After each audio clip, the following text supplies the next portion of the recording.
नमस्कार, news capital express देख रहे हैं आप। मैं हूं आपके साथ गुंजन। चलिए बढ़ते खबरों की और। बड़े दुख का विषय है कि जहां एक और आयुर्वेद चिकित्सा पद्धतियों को विश्व स्तर पर सराहा जा रहा है। हमारे देश के माननीय यशस्वी प्रधानमंत्री श्री नरेंद्र मोदी जी के द्वारा आयुर्वेद को स्वदेशी चिकित्सा पद्धति दिया जा रहा है।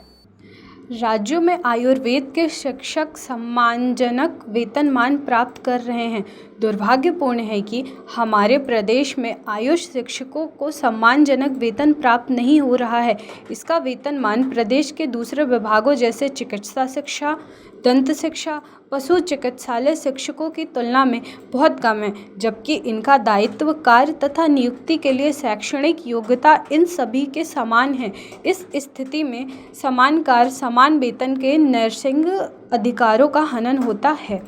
वर्ष 2013 में इन सभी के वेतनमान पुनरीक्षित किए गए हैं और 2006 से काल्पनिक गणना करते हुए वर्ष 2013 को प्रदान किए जा चुके हैं, किंतु आयुष शिक्षकों का वेतन पुनरीक्षण नहीं किया हुआ है।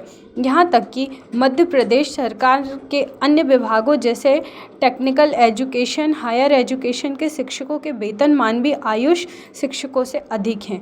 प्रदेश में प्रत्येक संभाग में आयुर्वेद महाविद्यालय हैं, जिनके संबंध चिकित्सालयों से अनुभवी एवं वरिष्ठ विषय विशेषज्ञों एवं एडवांस तकनीकियों के द्वारा लगभग 8 से 10 जिलों के रोगियों को ओपीडी एवं आईपीडी स्तर पर सुपर स्पेशलिस्ट चिकित्सा सेवा का लाभ दिया जा रहा है।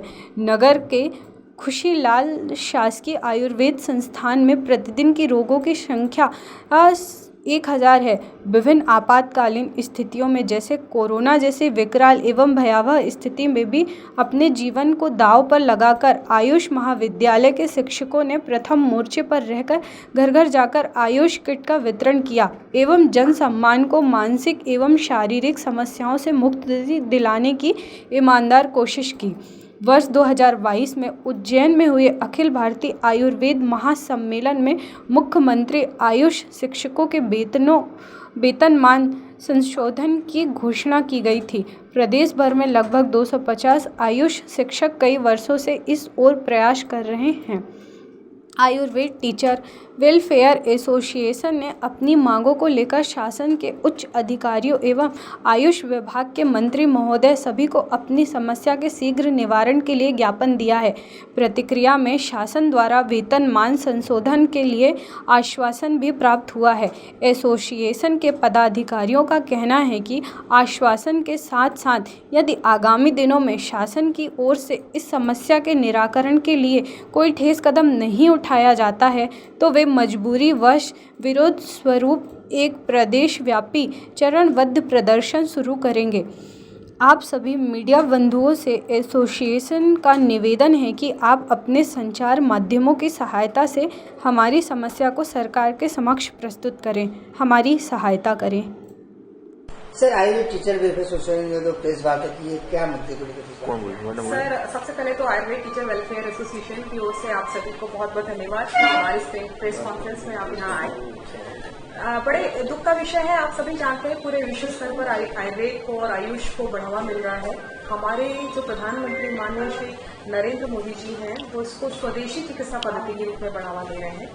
फिर भी आपको ये बताते हुए बड़ा दुख है कि पूरे भारत देश में जो आयुष महाविद्यालय है, गवर्नमेंट कॉलेजेस हैं, उनके यहाँ जो वेतनमान है और हमारे प्रदेश में जो आयुष शिक्षकों का वेतनमान है वो बहुत कम है। यानी बिहार की बात करें, छत्तीसगढ़ की बात करें, वहाँ भी वेतनमान हमसे ज़्यादा है।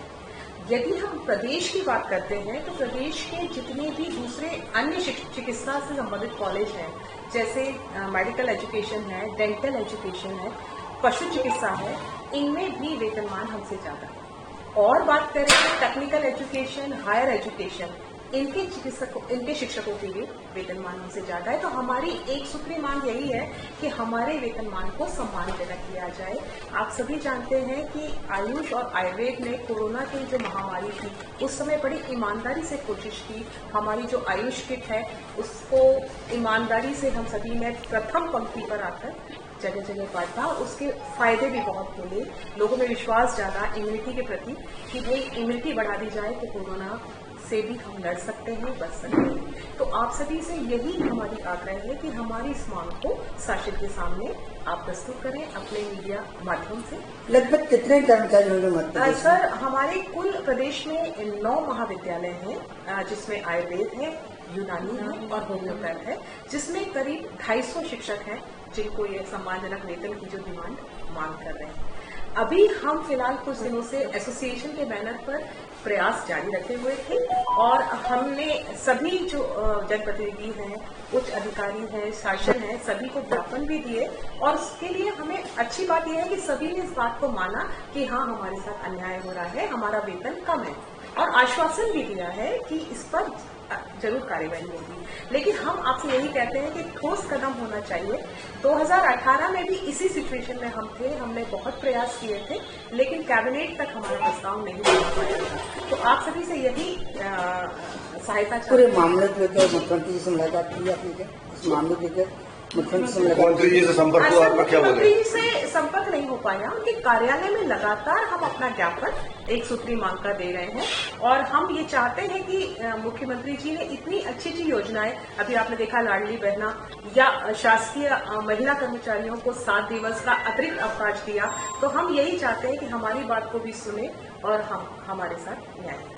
हमारे मंत्री से मुलाकात हुई है और इस संबंध में हम लोग का पीएस मैडम से, कमिश्नर मैडम से और अन्य जो वित्त मंत्री हैं उनसे भी हमारा 2-3 महीने से मतलब युद्ध स्तर पे ये काम चल रहा है। सभी को हम लोग निवेदन कर रहे हैं मतलब, और सबसे अच्छी बड़ी बात यह है कि सभी का हमें सकारात्मक उनका आ रहा है कि हम आपके साथ में हैं, हम इतनी जो विसंगति है वेतन से संबंधित, क्योंकि अभी लगभग जो एलोपैथी का वेतन है उससे आधा हमें मिल रहा है मतलब, तो वो बहुत बड़ी है। क्योंकि देखा जाए तो नीट से सिलेक्शन होते हुए हमारे स्टूडेंट्स आते हैं, तो यूजी के होते हैं, पीजी के होते हैं, लेकिन जब बात आती है कि इतना कम वेतन है तो हम आयुर्वेद के लिए फिर वर्ल्ड लेवल पे बात करते हैं। या माननीय प्रधानमंत्री जी ने कहा कि आयुर्वेद को आगे बढ़ाना है, आयुष को भी साथ बढ़ाना है, तो कहीं ना कहीं पे जब नया जो स्टूडेंट सीखने आएगा आयुर्वेद के लिए समझने के लिए आएगा तो आर्थिक स्थिति भी बहुत जरूरी है, वेतन का भी बहुत उपयोगिता रहती है, क्योंकि रिसर्च के लिए फिर कहाँ से वो आगे बढ़ सकते हैं। तो हमारा निवेदन है हमारा पूरा यूनियन के माध्यम से, और हमें सकारात्मक मिल रहा है उसका रिजल्ट कि हम चाहते हैं कि सम्मानजनक वेतन रहे। अगर नहीं हुआ तो अगला आंदोलन करेंगे, आप कोई प्रदर्शन करेंगे? सर, मजबूरी बस ठोस कदम तो हमें अभी ये शासन पे हमें विश्वास है, ऐसा लग रहा है कि हमें बिल्कुल उनके ऊपर, क्योंकि जितने भी मंत्रियों से मिले हैं आज की तारीख में या 3 महीने पहले से, उन्होंने सबने हमें बोला है कि नहीं, आपका ये बहुत ही जो विसंगति है उसको शीघ्रता से दूर होना चाहिए। तो हम अभी प्रयास कर रहे हैं कि हमारा आपके माध्यम से ये बात जाए और उन पर विश्वास है। परिचय दीजिए, आप परिचय दीजिए। मैं डॉक्टर राजेश कुमार मालवीय, पंडित कुशल शर्मा आयुर्वेद इंस्टीट्यूट में एसोसिएट प्रोफेसर हूँ। आप भी। मैं डॉक्टर बबीता शर्मा, सचिव हूँ इस आयुर्वेद वेलफेयर एसोसिएशन की। एक बात और आपको मैं बताना चाहूंगी जो इम्पोर्टेंट है कि आयुर्वेद की, आयुष की उपयोगिता क्या है इस समय। तो आप सभी जानते हैं कि पूरे संभाग स्तर पर हमारे 7 आयुर्वेद कॉलेज, 1 यूनानी और 1 होम्योपैथ कॉलेज है। संभागीय स्तर पर यानी 8 से 10 जिले को एक संभाग कवर करता है, आप सभी जानते हैं, जहां पर एक आयुर्वेद चिकित्सालय जो महाविद्यालय से संबद्ध होता है, उसमें विषय विशेषज्ञ होते हैं, मतलब सुपर स्पेशलिस्ट होते हैं, साथ में एडवांस टेक्नोलॉजी होती है। तो आपको पूरे संभाग में जितने भी 10 जिले के रोगी हैं जो बहुत ही क्रॉनिक और बहुत ही कहना चाहिए लंबे समय से चली आ रही बीमारियों के लिए परेशान रहते हैं या वेलनेस के लिए परेशान होते हैं, उसको आयुर्वेद कॉलेज से जो चिकित्सालय संबद्ध रहते हैं वहां पूरी एडवांस्ड कहना चाहिए चिकित्सा सेवा मिलती है। तो इन महाविद्यालयों में जो शिक्षक हैं उनके साथ फिर क्यों नहीं सम्मानजनक वेतनमान की बात होती है। तो मैं यही आपसे रिक्वेस्ट करना चाहती हूँ कि हम सभी को, मुख्यमंत्री महोदय से भी आग्रह करना चाहती हूँ कि हम सभी लाडली बहनाएं हैं आपकी, तो हमें भी सम्मानजनक वेतनमान मिलना चाहिए।